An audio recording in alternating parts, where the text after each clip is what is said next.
Hi, BrenTech here, where tech is made simple.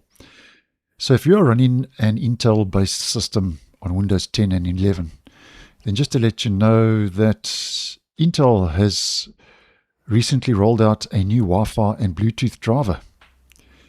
And if we head over to the download locations, here we have the wireless Wi-Fi driver, 2430.1. Here's the download link for Windows 10 and Windows 11. And if we scroll down to this section, here we can see the supported products. And you can just pause the video at the relevant timestamp, and I'll leave both driver locations linked in the description for easy access and reference if you would be interested and you want to get your hands on the driver.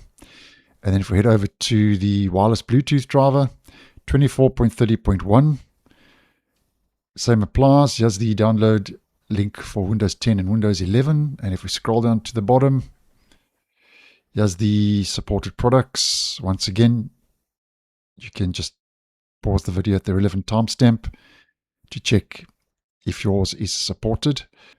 Now, this is actually a minor update that improves stability and connectivity performance, because according to Intel, all Intel says is that the driver has been updated to include functional updates, which must probably, as mentioned, offer stability and connectivity issues and better performance.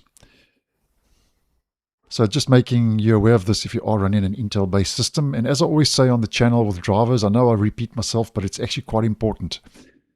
Only download the latest and greatest driver if you have experienced issues with the current driver or a previous driver, because the latest and greatest drivers can cause problems if they are not needed on your system. And drivers are known to cause problems on Windows devices. So if you're completely happy with how your system's running, then just ignore this driver. As mentioned, it's a light release, only including functional updates. But obviously, if you have a problem with your current driver, then I suggest downloading this one. So thanks for watching, and I'll see you in the next one.